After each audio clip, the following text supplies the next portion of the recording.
Hello, my name is Tom Zedlick and I'm an Associate Professor and the Director of Aerospace Physiology here at the John D. Odegaard School of Aerospace Sciences. At the University of North Dakota, it's our goal to provide the highest standard of aviation education and experience. With that goal in mind, we strive each and every day to expose our students to as many aspects of the aviation world as we possibly can. The resources of UND Aerospace are vast, but some experiences are just about impossible to illustrate, even with the best aircraft facilities and training tools available. Today we'll hear a recollection of an event that I don't think any of us would want to ever experience firsthand. At the same time, the lessons that we can learn from someone who's been through such an occurrence are invaluable. Through the generosity of one of our student pilots and his father, we'll hear just what it's like to be blasted out of a damaged F-16 fighter and eventually walk away from what would be certain tragedy, if not for the technology on board that proved to be life-saving. On April 18, 2005, U.S. Air Force pilot Stephen Granger, call sign Greasy 62, and his passenger were preparing to embark on a check ride departing from Shaw Air Force Base, South Carolina. What started out as just another day on the flight line turned out to be anything but. You're looking at the ejection seat that he rode to safety and now resides here in the Aviation Physiology Department at UND Aerospace. What you'll hear next is the story of that day.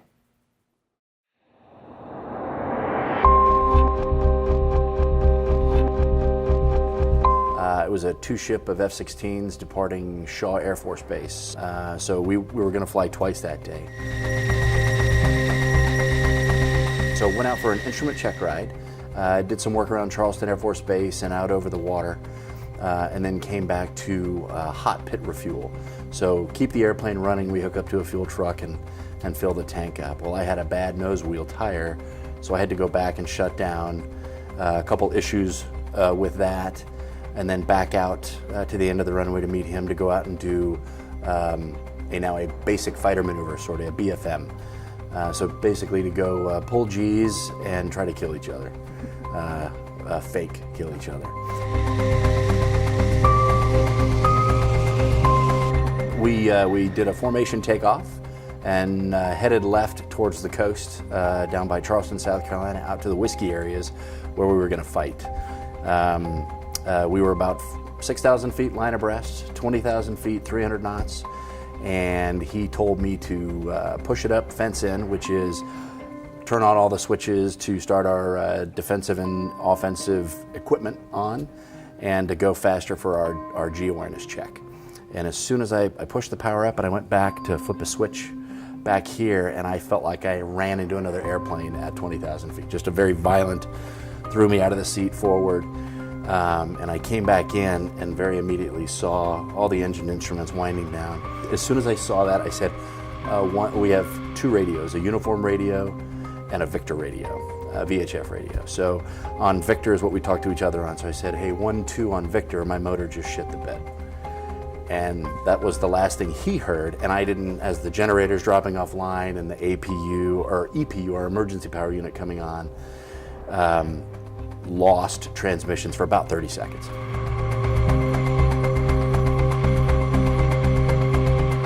So I start turning down the coast, look off to my right, and I see, I can see the airfield about 20 some odd miles away, but then there's the city surrounding it also.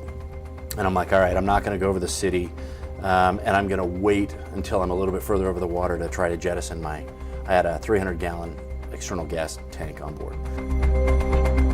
So went feet wet over the coast, turned south to just kind of parallel the coast, again, not wanting to put stuff onto the beach houses or into the city. Tried to jettison the tank and the tank wouldn't come off. So more drag, less opportunity to get from A to B. So for all that time trying to restart, about 3 or 4 attempts at restarting the motor, not a chance. Just RPMs about 35% and a whole lot of heat coming out the back end. No fire, no anything, but every time you put more gas in it, and it's not, it's combusting, but it's not spinning anything in the back.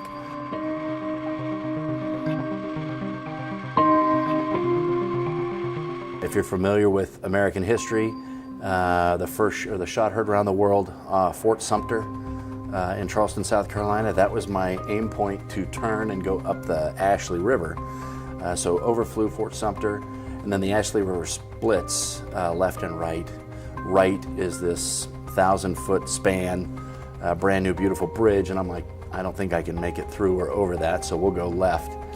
And still gliding. Basically though, about the time I turned inbound from the ocean up the river, I saw the data in my HUD, I can't get there from here. So that started the thought process of, okay, now we have to figure out where we're going to put the airplane. Because if I started to turn back around, I probably would have impacted somewhere on the coast, houses, so on and so forth. So tried to stay close to the river on the south side, overflew the Citadel for, again, geography-wise for folks, and just past the Citadel, we went back into the river, and that's where we saw low tide, thank goodness, and we saw some mud flats on the south side of the river, and I just aimed at that point.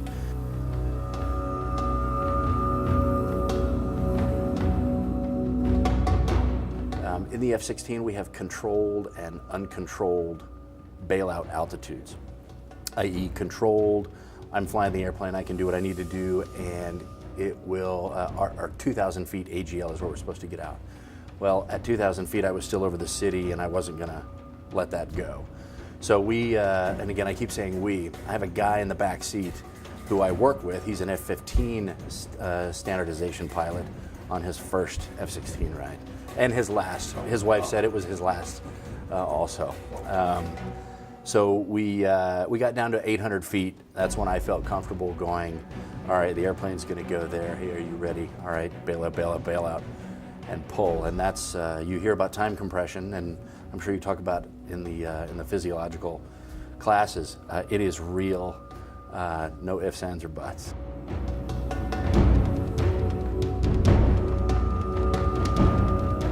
Everything really slowed down, and I could spend 2 hours talking about the next 3.5 seconds of what occurred.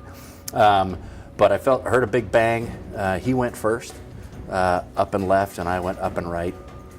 And about 2.5 seconds after going, me pulling the handle, 2.5, 3.5 seconds, I felt my feet swing out, and that's when I went, all right, I have a canopy. There he is over there to the left. And the only thing I wanted to see now was that girl blow up. So I grabbed the riser, turned. There was a boat coming down that has a picture of us not in the airplane, it hitting the mud and then exploding.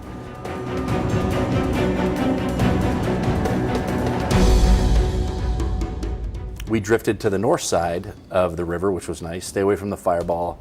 And our EPU runs on hydrazine. So hydrazine kicking out there, a lot of, we'll call it poisonous gas for lack of a better, and a lot of heat. So we land. I learned with 10 knots of wind, you can't turn into the wind with our canopies. It just lets you go 90 degrees, and 10 knots of wind rolls you right over. And I stood up going, I can't believe that just happened. So we, as soon as we stood up, there was a boat that pulled up, asked us if we were okay, and that was the guy who was taking all the pictures. And the Coast Guard was there about 5 minutes later and asked us, hey, do we need anything? I'm like, I need your phone. Because we typically, based on the airplane that we flew, did not fly with cell phones. And so I called my wife and called my mom, and and let them know I was okay. So it was my wife's birthday the next day.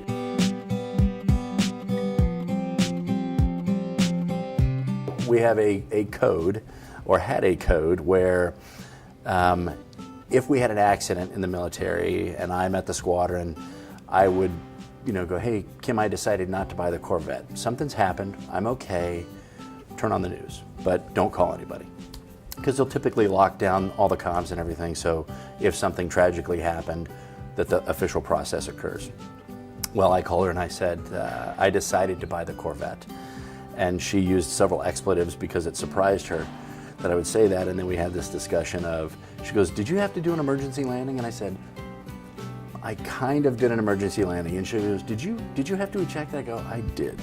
So she was very astute in figuring that out. So made it home by about midnight 30. And again, her birthday was on the 19th, so I was able to be home for her birthday. So.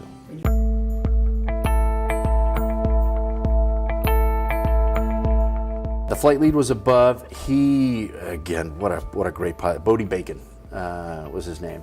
And Chris Bodie Bacon for his call sign. And he set up a TFR, a temporary flight restriction, coordinating with Charleston Tower, and just keeping everybody out. He did a great job, did a fantastic job communicating with us once we get out. So I knew he was running out of gas, and so as soon as we landed, I get my radio out and, hey, we're okay. Greasy 6-2 is 2 by code 1. So my call sign, there's 2 of us, and code 1, code 2, code 3 is typically how we describe the airplane coming back. Code 1, no problems, it can fly the next sortie. Code 2 is minor issues, it can still fly. Code 3, not good. So I was telling him that we, as the pilots, were code 1. So, and he goes, got it, and then he took off back home. So initially I was 6'2", and I don't know the timeline of how long it was, but I lost 2 inches right away, and I've expanded both longitudinally and laterally in the last couple years, but I got about an inch back, okay. So 3/4. My recollection was I closed my eyes, I pulled the handle, and I'm like, that's time compression. I'm like, nothing happened. Time compression. It probably immediately happened. Yeah. But eyes were closed, and I felt this amazing wind blast. I'm like, holy smokes. I thought that was it. I'm like, well, I did. I remember going, that wasn't so bad. And then the rockets fired.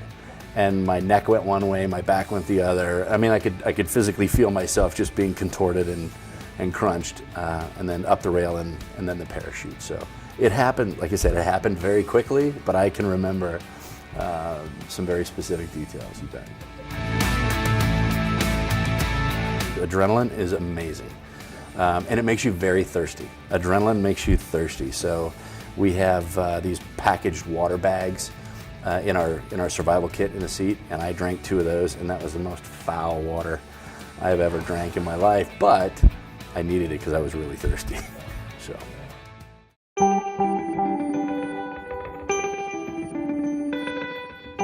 So from day 1 of pilot training, I still have some of the things from T-37s and T-38s stuck in my head. My wife's like, what? Can't just let that stuff go? And I'm like, I don't know how.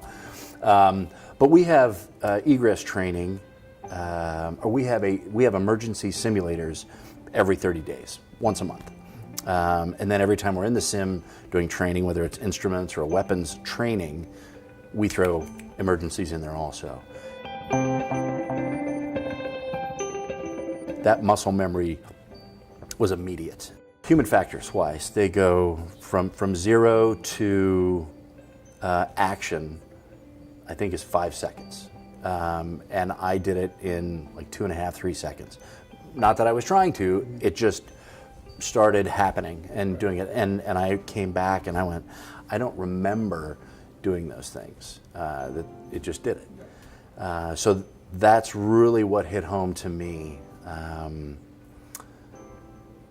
And that was what I started then teaching of, hey, because I would poo-poo that at times. I'd be like, God, we got to go again. That, yes, this is why it's important. So everything I did procedurally was correct. And I wasn't thinking about it. Obviously, that's experience at that point that's taken over, but that's why you chair fly. That's why you sit down and you go, okay, if it's an emergency, I do this, I do this, I do this, or even just basic procedures around the pattern.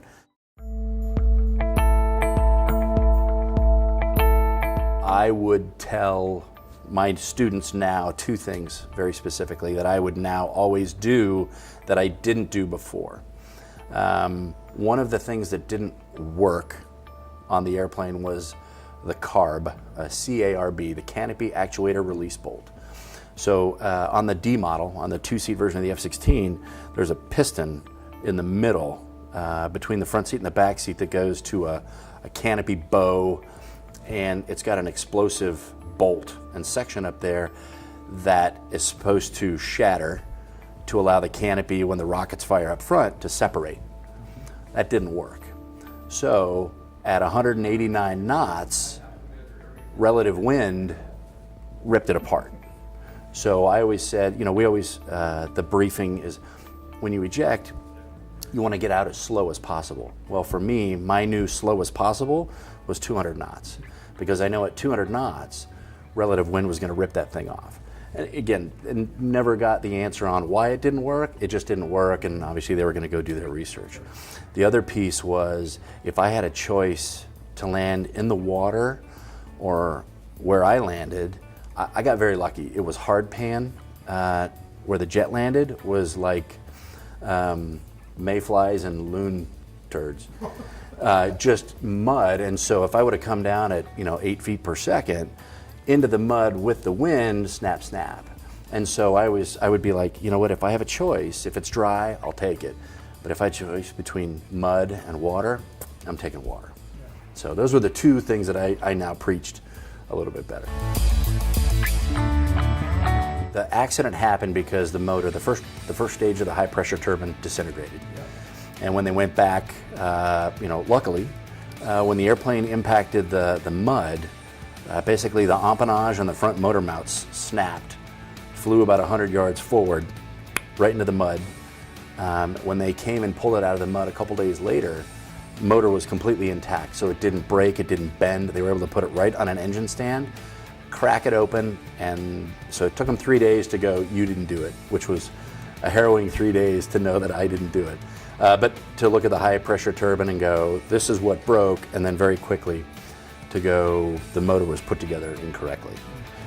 Flew for 6 months like this before I decided to quit. So.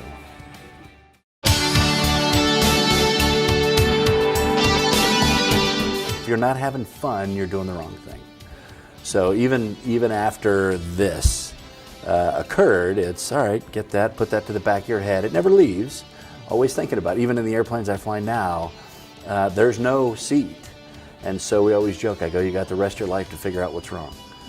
So it may be a little bit morbid, but I go, you have the rest of your life to be a test pilot to figure out how you're going to make this work. But enjoy yourself. If you're not enjoying yourself, go do something else.